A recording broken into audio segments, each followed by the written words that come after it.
जहर पर कहर। अवैध शराब पर एसडीएम की तीसरे दिन भी कार्रवाई जारी। मौके पर अवैध देसी शराब की धधकती मिली आधा दर्जन भट्टियों को मौके पर ढहाया। एसडीएम की गाड़ी देख नशे के व्यापारी भाग खड़े हुए। गांव में की गई पूछताछ।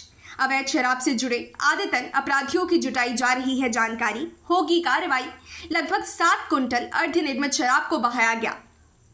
गढ़वा सदर अनुमंडल पदाधिकारी संजय कुमार द्वारा अवैध शराब के कारोबारियों पर कड़ाई जारी है। आज शुक्रवार को उन्होंने एक सप्ताह के अंदर तीसरी बार दुलदुलवा गांव जाकर गोपनीय तरीके से छापेमारी की। इस छापेमारी के दौरान उन्हें आधा दर्जन अवैध शराब भट्टियों में शराब बनते हुए मिली। मिनी फैक्ट्रियों की शक्ल में जहर रूपी अवैध शराब की धधकती हुई भट्टियां खुले आसमान के नीचे सरेआम चलते देखकर एसडीएम का पारा 7वें आसमान पर पहुंच गया। उन्होंने बिना पुलिस को बुलाए ही अपने चालक एवं अंगरक्षकों की मदद से सभी भट्टियों को निस्तानुबूद कर दिया। कुछ मिट्टी के जर्जर घरों में रखे महुआ जावा को भी सड़क पर बहा दिया गया। उल्लेखनीय है कि इस गांव में एसडीएम द्वारा इसी सप्ताह पहले भी 2 बार कार्रवाई की जा चुकी है। आज तीसरे दिन की कार्रवाई में लगभग 700 किलो अर्धनिर्मित शराब और लगभग 20 लीटर निर्मित शराब को मिट्टी में मिला दिया गया। इस दौरान कुछ ग्रामीणों को उन्होंने खेतों में दौड़ते हुए पीछा करने का प्रयास किया ताकि गांव में चल रहे पूरे सिंडिकेट के बारे में अधिक जानकारी मिल सके, किंतु कोई पकड़ में नहीं आ पाया। थाना को नियमित गश्ती करने का निर्देश। उन्होंने उत्पाद विभाग और मेराल थाना प्रभारी को निर्देश दिया कि इस गांव में 3 दिन लगातार छापेमारी के बावजूद भी शराब का निर्माण कार्य पूरी तरह बंद नहीं होना इस बात का प्रतीक है कि इस गांव में शराब माफिया की जड़ें बहुत गहरी हैं।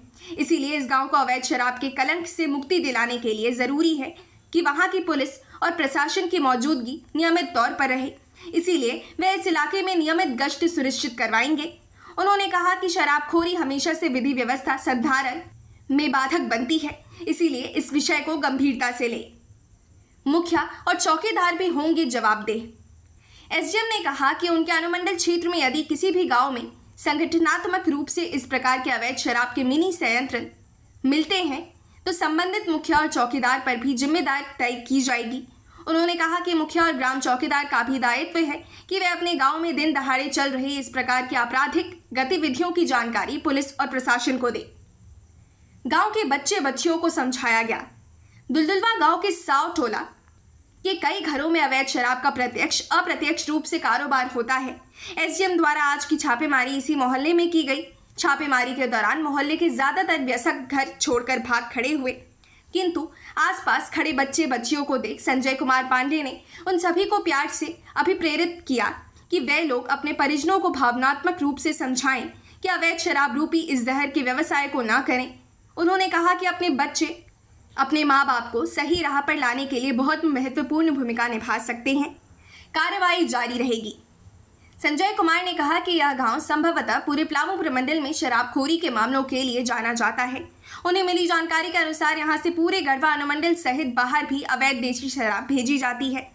उन्होंने कहा कि कानून व्यवस्था के दृष्टिकोण से ही नहीं बल्कि इस गांव की आने वाली पीढ़ियों के अच्छे भविष्य और जन स्वास्थ्य के दृष्टिकोण से अवैध शराब के विरुद्ध निर्णायक कार्रवाई जरूरी है। इसीलिए उनकी कार्रवाई तब तक सतत रूप से जारी रहेगी जब तक गांव अवैध शराब मुक्त नहीं हो जाता। उन्होंने बताया कि एक और इस गांव के लोगों को समझाने बुझाने तथा उनके वैकल्पिक व्यवसाय अपनाने के लिए प्रेरित किया जा रहा है, तो दूसरी ओर आदतन अपराधियों के विरुद्ध कड़ी कार्रवाई किए जाने की तैयारी है। उन्होंने पुनः अवैध शराब कारोबारियों को चेताया कि इस व्यवसाय को छोड़ दें, इसी में उनकी भलाई है। अगर वे वैकल्पिक व्यवसाय अपनाते हैं तो उन्हें हर संभव प्रशासनिक मदद की जाएगी, किंतु यदि वे इस जहरीले कारोबार को नहीं छोड़ते हैं तो उन्हें यह बहुत महंगा पड़ने वाला है। अनुमंडल हेल्पलाइन नंबर पर कर सकते हैं शिकायत। उन्होंने अनुमंडल क्षेत्र के आम नागरिकों से भी अपील की कि यदि उन्हें इस प्रकार के अवैध शराब की संगठित माफियाओं की जानकारी हो जिन पर प्रशासनिक स्तर से तुरंत संज्ञान लेने की आवश्यकता हो तो वे सदर अनुमंडल के हेल्पलाइन नंबर 6203263175 पर व्हाट्सएप मैसेज कर सकते हैं। वे अपने संबंधित थाना या उत्पाद निरीक्षक को भी इस बारे में जानकारी दे सकते हैं। उन्होंने कहा कि ऐसे संगठित अपराधियों पर भारतीय नागरिक सुरक्षा संहिता के तहत आदतन अपराधियों के लिए निर्धारित दंडात्मक प्रावधानों के अनुरूप कार्रवाई की जाएगी। Bureau report, SN news.